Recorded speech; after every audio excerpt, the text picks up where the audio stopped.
마태복음 18장. 그때 제자들이 와서 예수님께 물었습니다.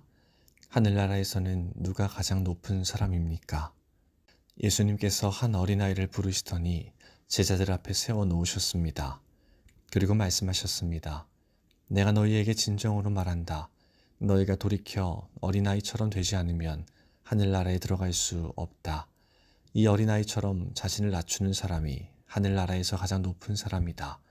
누구든지 내 이름으로 이와 같은 어린아이를 환영하는 사람은 나를 환영하는 것이다. 누구든지 나를 믿는 이런 어린아이 한 명이라도 죄를 짓게 하는 사람은 차라리 자기 목에 연자맷돌을 메고 깊은 바다에 빠지는 것이 더 나을 것이다. 사람들을 넘어지게 하는 방해물 때문에 이 세상에 화가 미친다. 방해물이 없을 수는 없다. 그러나 사람들을 걸려 넘어지게 하는 방해물과 같은 사람에게는 화가 있다. 만일 너희의 손이나 발이 너를 넘어지게 하거든 잘라서 던져버려라. 장애인으로 영원한 생명에 들어가는 것이 두 손과 두 발을 가지고 영원한 불에 던져지는 것보다 훨씬 낫다. 만일 너희의 눈이 죄짓게 하거든 뽑아서 던져버려라. 한 눈만 가지고 영원한 생명에 들어가는 것이 두 눈을 가지고 지옥불에 던져지는 것보다는 훨씬 낫다. 이 어린아이 한 명이라도 업신여기지 마라. 내가 너희에게 말한다. 그들의 천사들이 하늘에 계신 내 아버지의 얼굴을 항상 뵙고 있다. 너희는 어떻게 생각하느냐? 만일 어떤 사람에게 100마리의 양이 있는데 그 중에서 한 마리가 길을 잃었다면 산에 99마리의 양을 남겨두고 길 잃은 그 양을 찾으러 가지 않겠느냐? 내가 진정으로 말한다. 만일 양을 찾게 되면 길을 잃지 않은 99마리의 양보다 그 양 한 마리 때문에 더욱 기뻐할 것이다. 마찬가지로 이 어린아이 중 하나라도 잃어버리는 것은 하늘에 계신 너희 아버지의 뜻이 아니다. 만일 내 형제가 내게 죄를 짓거든 가서 단둘이 있을 때의 잘못을 지적하여라. 만일 그가 내 말을 들으면 내 형제를 얻은 것이다. 그러나 만일 내 말을 듣지 않으면 한두 사람을 데리고 다시 가거라. 그래서 내가 하는 모든 말에 두세 사람의 증인을 대라. 만일 그들의 말도 들으려고 하지 않으면 교회에 말하여라. 만일 교회의 말도 듣지 않으려고 하면 이방 사람이나 세리처럼 여겨라. 내가 너희에게 진정으로 말한다. 너희가 이 세상에서 묶은 것은 하늘에서도 묶여 있을 것이다. 이 세상에서 너희가 푼 것은 하늘에서도 풀려 있을 것이다. 다시 너희에게 진정으로 말한다. 너희 가운데 두 사람이 이 세상에서 마음을 같이하여 무엇을 구하면 하늘에 계신 내 아버지께서 이루어 주실 것이다. 두세 사람이 나의 이름으로 모인 곳에는 나도 그들 가운데 있을 것이다. 그때 베드로가 예수님께 와서 물었습니다. 주님, 형제가 제게 죄를 지으면 몇 번이나 용서해 주어야 합니까? 7번까지입니까? 예수님께서 대답하셨습니다. 7번까지가 아니라 7번씩 70번까지라도 용서해 주어야 한다. 그러므로 하늘나라는 자기 종들과 샘을 가리려는 왕에 빗댈 수 있다. 왕이 샘을 시작할 때에 10,000달란트를 빚진 종이 불려왔다. 그 종은 왕에게 돈을 갚을 수가 없었다. 그래서 주인은 종에게 아내와 자녀들과 가진 것을 다 팔아 빚을 갚으라고 명령했다. 종은 주인의 무릎 아래 엎드려 빌었다. 기다려 주십시오. 제가 모든 것을 갚겠습니다. 주인은 그 종을 불쌍히 여기고 풀어주며 빚을 없던 것으로 해주었다. 그런데 그 종이 나가서 자기에게 100데나리온을 빚진 동료를 만났다. 그는 동료의 멱살을 잡고 말했다. 나에게 빌린 돈을 어서 갚아라. 동료는 그 종의 무릎 아래 엎드려 빌었다. 기다려주게. 내가 모든 것을 갚겠네. 그러나 그 종은 들어주지 않았다. 가서 동료를 감옥에 넣고 자기에게 빚진 것을 다 갚을 때까지 갇혀있게 하였다. 다른 동료들이 이 광경을 보고 매우 딱하게 여겨 주인에게 가서 일어난 일을 자세히 말씀드렸다. 그러자 주인이 그 종을 불러 말했다. 이 약한 종아, 내가 나에게 빌기에 내가 내 모든 빚을 없던 것으로 해주었다. 내가 내게 자비를 베풀었던 것처럼 너도 내 동료에게 자비를 베풀어야 하지 않느냐. 그 주인은 매우 화가 나서 그 종을 감옥에 넣고 자기에게 빚진 것을 다 갚을 때까지 감옥에 있게 하였다. 이와 같이 너희가 형제를 마음으로부터 용서하지 않는다면 하늘에 계신 내 아버지께서도 너희에게 이같이 하실 것이다. 19장. 이 말씀을 다 마치시고 예수님은 갈릴리를 떠나 요단강 건너편에 있는 유대 지방으로 가셨습니다. 많은 사람들이 예수님을 따라오자 예수님께서는 그곳에서 그들을 치료해 주셨습니다. 몇몇 바리새파 사람이 와서 예수님을 시험하려고 물었습니다. 무엇이든 이유만 있으면 자기 아내와 이혼하는 것이 괜찮습니까? 예수님께서 대답하셨습니다. 너희가 이 말씀을 읽지 못했느냐? 맨 처음 사람을 만드신 분이 남자와 여자로 지으셨다. 그리고 이렇게 말씀하셨다. 그러므로 남자는 부모를 떠나 아내와 합할 것이다. 두 사람이 한 몸이 될 것이다. 이처럼 두 사람은 이제 둘이 아니라 한 몸이다. 하나님께서 묶으신 것을 사람이 나누지 마라. 바리새파 사람들이 물었습니다. 그러면 왜 모세는 이혼 증서를 주고 아내와 헤어지라고 명령하였습니까? 예수님께서 대답하셨습니다. 모세가 아내와의 이혼을 허락한 것은 너희 마음이 악하기 때문이다. 그러나 원래부터 그랬던 것은 아니다. 내가 너희에게 말한다. 부정을 저지르지 않았는데도 아내와 이혼하고 다른 여자와 결혼하는 것은 간음죄를 짓는 것이다. 제자들이 예수님께 말했습니다. 만일 남편과 아내와의 관계가 이와 같다면 차라리 결혼하지 않는 것이 낫겠습니다. 예수님께서 대답하셨습니다. 모든 사람이 이 말을 받아들일 수는 없다. 오직 하나님께서 허락하신 사람들만이 그렇게 할 수 있다. 어머니 배에서 나올 때부터 고자로 태어난 사람이 있고 다른 사람에 의하여 고자가 된 사람도 있고 하늘나라를 위해 스스로 고자가 된 사람도 있다. 이 말을 받아들일 수 있는 사람은 받으라. 그때 사람들이 자기의 자녀들을 데리고 와서 예수님께서 손을 얹고 기도해 주시기를 바랐습니다. 그러자 제자들이 이들을 꾸짖었습니다. 예수님께서 말씀하셨습니다. 어린아이들이 내게 오는 것을 막지 마라. 하늘나라는 이런 어린아이와 같은 사람들의 것이다. 예수님께서 어린아이들에게 손을 얹어 기도해 주시고 그곳을 떠나셨습니다. 어떤 사람이 예수님께 와서 물었습니다. 선생님, 영원한 생명을 얻으려면 어떤 선한 일을 해야 합니까? 예수님께서 대답하셨습니다. 왜 선한 것에 대하여 내게 묻느냐? 선하신 분은 오직 한 분뿐이다. 영원한 생명을 얻고 싶다면 계명을 지켜라. 그 사람이 물었습니다. 어떤 계명을 지켜야 합니까? 예수님께서 대답하셨습니다. 살인하지 마라. 간음하지 마라. 도둑질하지 마라. 거짓 증언하지 마라. 내 부모를 공경하여라.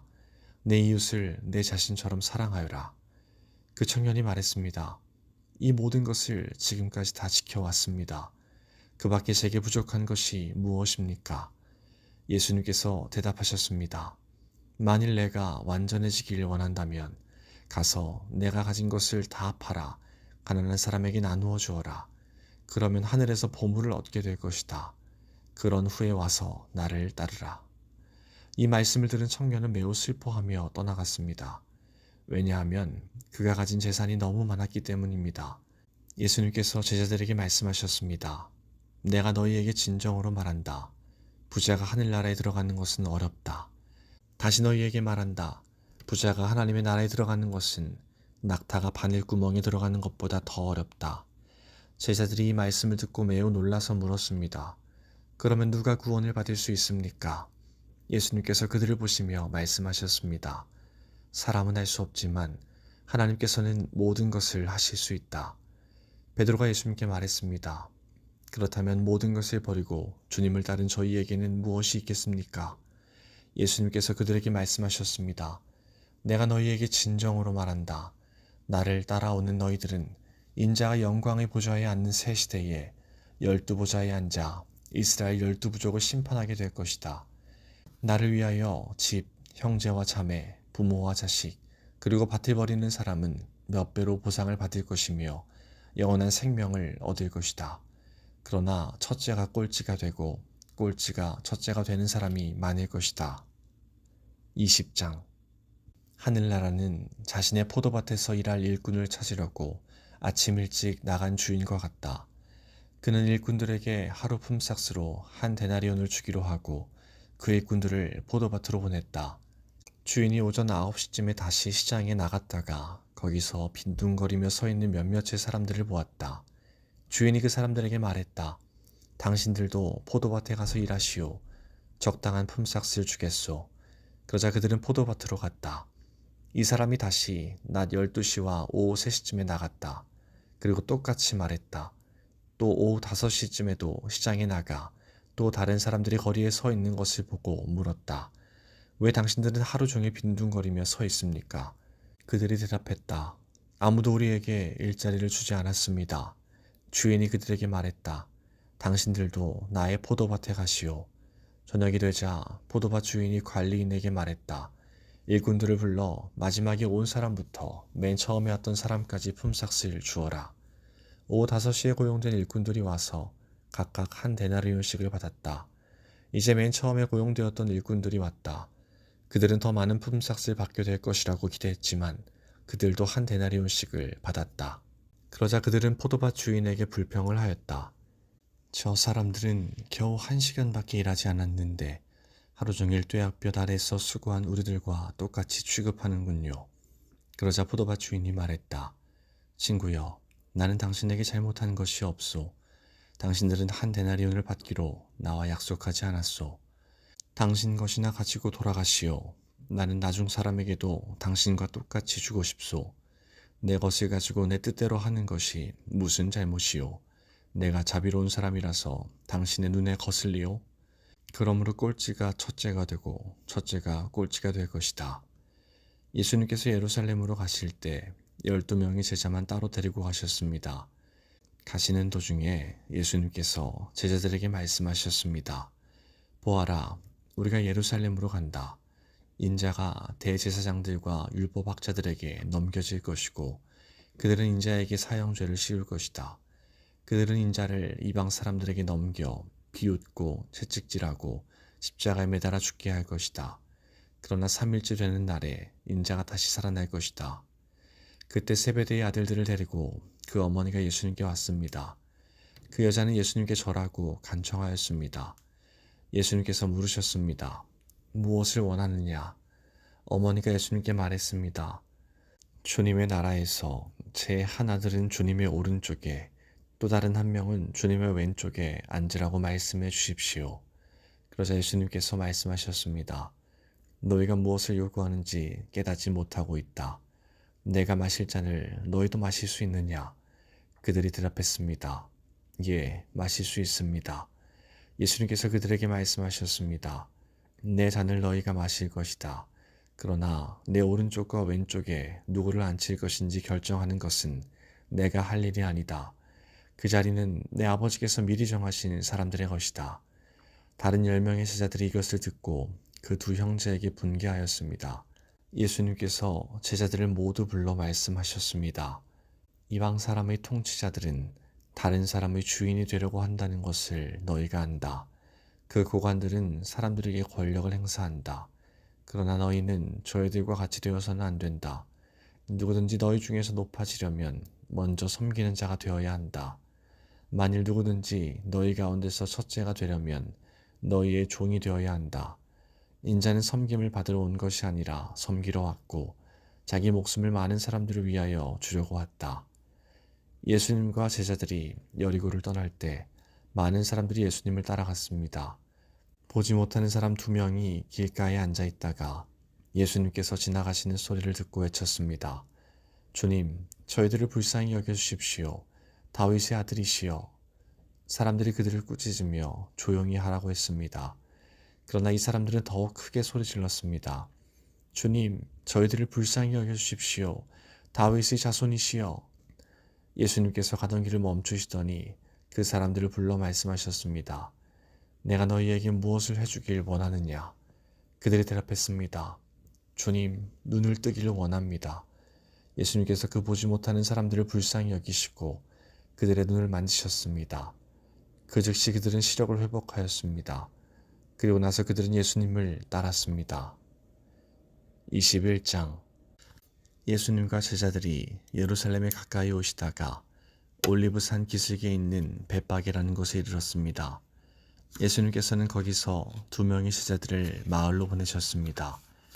예수님께서 말씀하셨습니다. 너희는 맞은편 마을로 들어가거라. 그러면 당나귀 한 마리가 새끼와 함께 묶여있는 것을 발견할 것이다. 그 당나귀를 풀어서 나에게 가져오너라.